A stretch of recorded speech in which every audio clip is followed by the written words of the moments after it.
teacher? I'm glad. I'm gonna do this. Upset about that, so that may have contributed to that, but he was showing that he really likes music. When I did the home observation, you shared with me that he'll go and just start playing on the keyboard purposefully, like trying to actually play a song. Miss Agruda, that he would need specialized instruction. Yes, yes, we do really agree, and I think that would help him a lot to meet this goals. I've seen the draft, and I'm really Okay. looking forward to these goals being met for him, because that's what we really wanted for him to have. Right. And we'll go over that now. Okay. Yes, you have my consent. All right. Well, perfect. Well, if there is nothing else, Ms. Gruder, if you need anything, you know how to get in contact with us, and we'll be in touch. And along with the final IEP, I'll also send a copy of our meeting notes. Yes, ma'am. Thank you so much. All right. You're welcome. Thank you. Have a You have a good great one, day. everyone. Anything going the winter you're not used to. Also for when registers, since we might have some delay on Monday. Oh yeah, because the IEP. Just be on the lookout for weather delays, because the IEP begins on Monday. Yes. And with the weather, we're not sure how Monday is going to look for school yet. Oh, okay, yeah. With the That's start of the all right. registration and the consent is received, Yes. we should be able to begin. Thank you so much. Thank you. Thank you so much, Miss Courtney. Thank you, Miss Molly. Thank you, Mr. David. And Miss Susan, thank you so much. I'll have a good one. You too. Me too. Hello! Magandang umaga! Actually, na hapon na. Mag-alas 3 na. Welcome to our vlog! January 23 po, 2026. So, kaninang umaga, kagaya ng nasabi ko dun sa isa naming video is, today yung parang orientation, no, ni Marcos, kasama yung buong team. Ibig sabihin yung teacher niya, yung school psychologist, speech therapist, tapos may isa pa kaming kasama doon, hindi ko alam yung designation niya tapos kasama din kanina si daddy, pero naka-duty siya. Ano lang siya, virtual, naka-online lang kami. So, ayun, finally, na-accept na si Marcos dun sa school na for special need kids. So, ayun nga, base dun sa kanilang initial assessment na nakita nga na meron siyang moderate to severe delay, especially daw dun sa kanyang social awareness. So, ang normal kasi guys is 85 to 115. So, yun yung yun yung accepted. Pero siya kasi is 66. So, dahil doon nag-base sila sa first assessment sa kanya nung pumunta kami dun sa school, and then yung in-observe siya sa bahay. So, ayun, nagkasundo na meron nga siyang developmental delay. So, ayun, binigyan na siya ng draft kung ano yung mga magiging goals at saka kung paano ma-meet yung mga goals. May timeline din kung ano yung expected na time na gusto nilang ma-develop niya, at by this time dapat ma-reach niya na yun. Parang yung kumbaga parang sa school din tuturo, tapos i-assess kung nagagawa niya or na-meet niya yung mga goals. So, ayun, for the meantime, so mag-start na siya guys sa Monday. Yay! Ayan, finally. Pero ang pasok niya parang half day, alas 12 hanggang alas 2 ng hapon. 2:30. You can ask questions. You can ask questions. Opo. About Ayan guys. So, napakaganda ng panahon ngayon. Ngayon, umaraw na bigla, no? Kanina, medyo makulimlim. Ang temperature namin ngayon is 55 degrees Fahrenheit. Friday today, guys. Pero bukas, ang weather forecast is winter storm dito sa amin. So, samahan nyo kaming panic. Panic buying. Walang buying, panic lang. So, Will we go to? We're gonna go to church. Bukas pa daw yun ng hapon eh. So, ang duty pa naman ako ng Sunday, Monday, ano. So, dito kasi sa South Carolina, guys, hindi masyadong i-snow. So, ngayon, January na, dumaan na yung December, pero wala pa kami ditong snow. Minsan lang pag sobrang baba talaga ng temperature is nag-yellow-yellow yung sasakyan. Pero pag umaraw na, ayan, nawawala na. Usually lang sa madaling araw o kaya sa gabi lang eh. Pero, ang forecast ngayon is Saturday, may winter storm daw. So, ang nakakatakot dun guys kasi yung black ice. Yung snow kasi medyo okay pa yon. Pero pag black ice kasi guys, sobrang madulas yun. Alam niyo yung yellow na pag binasa niyo siya, yun yung medyo delikado. So, malalaman natin yan sa pagpasok ko sa Sunday kasi magsa-start yung weather storm warning is midnight. So, dito yun sa amin sa South Carolina, sa area namin. So, ayan mga tao dito di sanay. So, lahat nagpapanik. Kahapon, namili na ako ng tubig, tapos naghahanap ako ng butane. Kasi meron kaming lutuan na butane yung yung bala niya. Pero ang problema, naubusan na, wala na, out of stock. So, maghahanap tayo ngayon. Nagagalit na si Marcos, guys. Dami ko kasing daldala.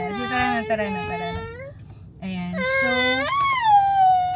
ngayon, maghahanap tayo ngayon ng butane at wala na rin kasi guys dito mabilhan ng mga yung mga power source. Medyo hindi kasi namin din in-expect na ganun pala ka-serious yung kasi syempre di naman din namin pa alam or kabisado yung mga weather dito pag ganyan may mga forecast. Pero nagbabase lang din kami kung paano yung mga reaction ng mga tao sa paligid namin eh. So, nung napansin ko kahapon na talagang lalo na sa tubig, ayan, nagkakaubusan na ng tubig. So, nakabili naman na ako ng 6 na galon ng tubig. Tapos, may mga bottled water din kami sa taas. So, baka dagdagan ko pa yun kasi, syempre, maiyan ang prepared at magagamit din naman natin yung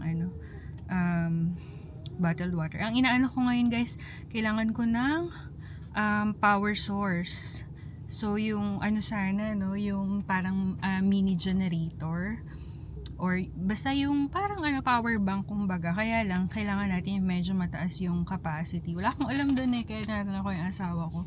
Naghanap ako online. Meron akong kausap ngayon sa Facebook Marketplace na para siyang power bank 150 watts. Ewan, hindi ko alam, basta ganun. Yun, tinawaran ko, pumayag naman siya. Kaya lang, di pa siya nagre-reply. Sabi ko, saan ka ako yung address. So, habang hindi pa siya try muna natin, maghanap nung butane at saka baka meron din silang binebentang anong tawag dyan, yung pwede natin kunan ng power kasi kailangan natin ng heater dahil malamig guys. Nakabumili ako ng mini heater. Actually, hindi ko pa in-on yung aming tawag dyan, heater sa bahay kasi ang taas ng kuryente namin medyo kaya pa naman, doble-doble na lang muna ng damit. Medyo tayo vegetarian kasi may mga pinaghahandaan kami. Nag-iipon kami para makakuha kami ng bahay and magsuschool si daddy and ako din may balak din akong mag-school. So ayun, nagalit si Marcos. Punta tayo sa Academy Sports. Maghahanap tayo anak ng butane kasi wala tayong lulutuan. Pag wala kasi guys yung aming nabanggit ko rin kahapon yung aming kasing lutuan is electric siya. Yung gas stove namin electric. So mahirap nang walang malutuan. May mga bata pa naman. Tapos kailangan ko mapagana yung heater. So, kailangan ko na medyo matindi-tinding power source. So, ayun. Samahan nyo kami. Punta tayo ngayon dito sa Sport Academy. 4 minutes lang naman tumula sa amin. Kaya lang mga tao, medyo nagpapanik na sila. Kasi Friday, uwian. For sure, traffic ngayon. Kasi ang mga tao diretso yan sa mga grocery. Kasi ngayon, medyo maganda pa yung panahon. Ewan natin bukas ng hapon or bukas ng gabi daw kasi magsisimula. So, ayun. So, ganito dito. So, yung food naman, meron naman na kaming mga pagkain sa bahay. And, okay na yun. Parang, sabihin natin 2 days na walang kuryente. Dito kasi medyo residential tong area namin. Hindi naman siya liblib. So, hopefully, kung sakali man mag power outage, mawala ng kuryente, ay babalik din agad kasi malapit kami sa mga dito sa amin guys. So, ayan, mga shopping, ayan, yung Walmart, kapitbahay lang namin tong mga to. Ayan. Dito na kami guys, Academy Sports and Outdoor. Para lang kami magka-camping. Hanap kami ng butane. Naka-sale yung mga iba nilang pang-camping guys.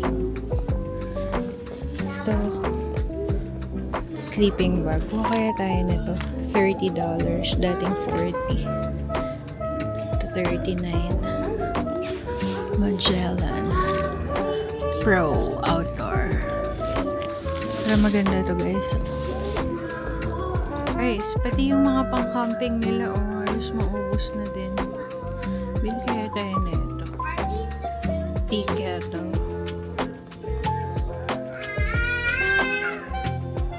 Maubos.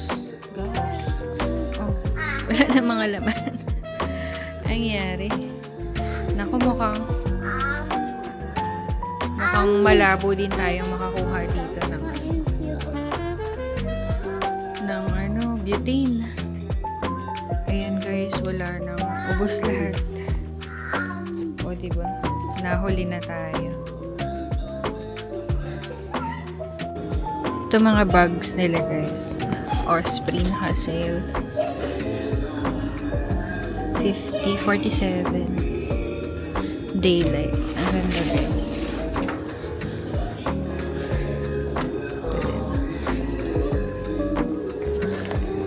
Ito rin maganda. Numa 45.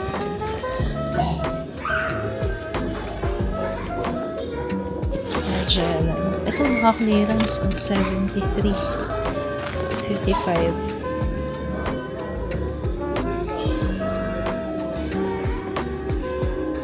Sleeping bag. Ano naman to? Bed. Kids travel bed. Durobin. Cozy air mattress. At nabili tayo ng pump. Electric pump.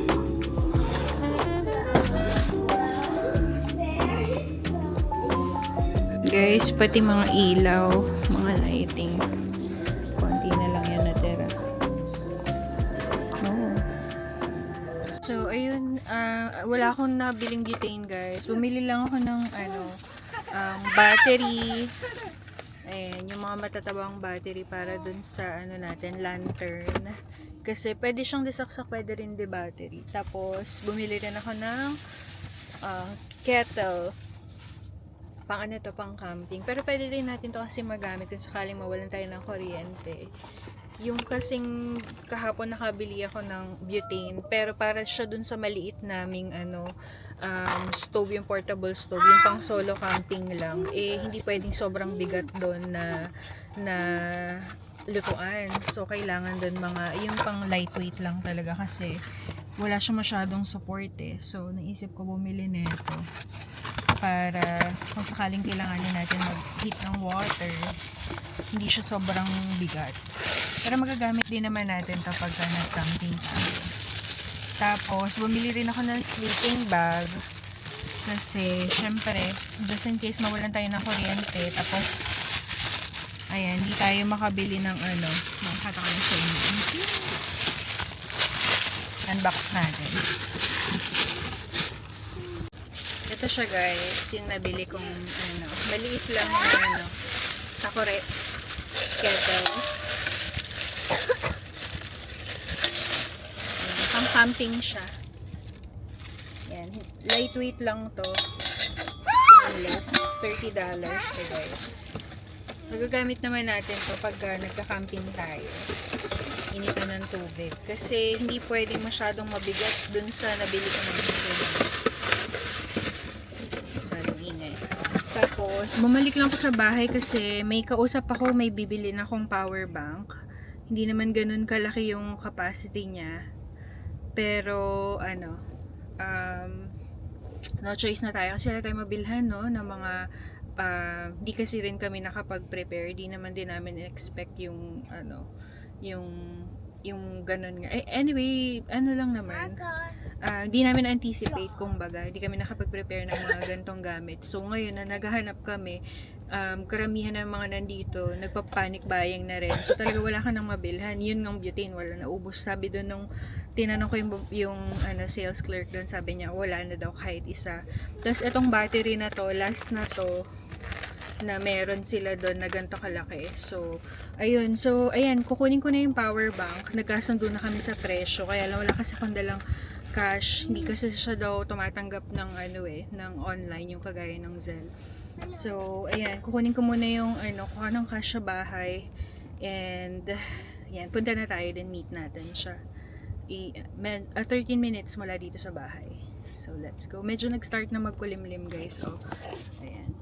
Hindi nyo ba ma-appreciate? Pero, ayan, medyo, makulimlim na. Usually, pag gantong, time sa amin, medyo maaraw pa eh. Alas 3, mag-alas 4. Nakatulog na yung mga makukulit. Ayan, dito na tayo. Inaantay ko lang siya na lumabas. Ayan, ang ganda ng kanilang daanan. Ang daming matataas na puno. So, bali, tinawaran, $60 yun eh, pero tinawaran ko ng 50. Pumayag naman siya, okay daw. So, ayan. Katulog na yung mga makukulit. Ayan, so, nakuha ko na yung items, no? So, hindi ko na kinuha pala yung, yung power bank na maliit. So, meron siya kasing pinakita sa akin. Meron siyang, portable power station na 1800 watts. So, ayan siya. Actually, brand new pa yan. So, ayan. Pakita ko lang sa inyo, no? So, buti na lang, guys. Meron akong dalang extra na cash. Kasi hindi siya tumatanggap na Kasi medyo matanda na, may edad na yung nagbebenta. So, ayan. Marami siya. May generator siya. Marami siyang ganito.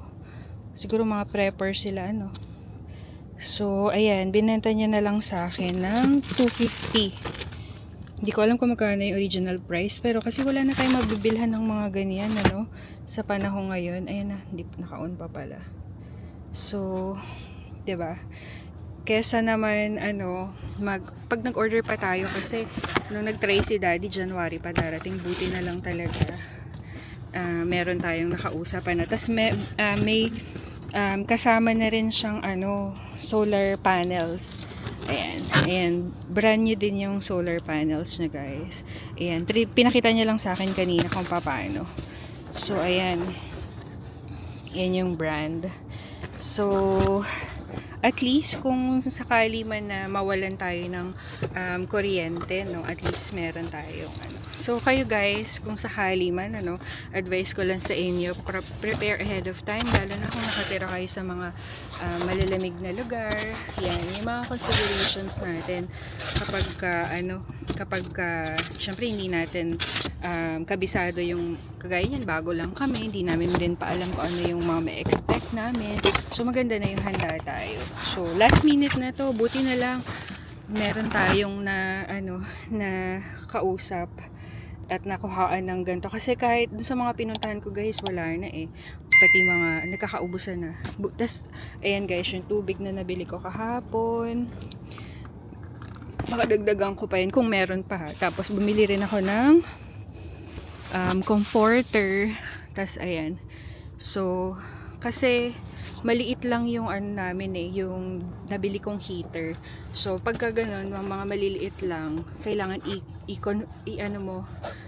i-ano mo siya sa isang, enclose mo siya sa maliit na space para ma-maximize mo. So bala ko kung sakaling mawalan ng kuryente, may tent naman kami, so doon namin lalagay sa tent, tapos doon kami lahat matutulog kung sakali man na mawalan ng kuryente. Tapos buti na lang may solar tayo, so kahit ilang days, if ever na mawalan ng kuryente, ready na tayo. So ayun, thank God. And ayun, hanggang dito na lang muna guys.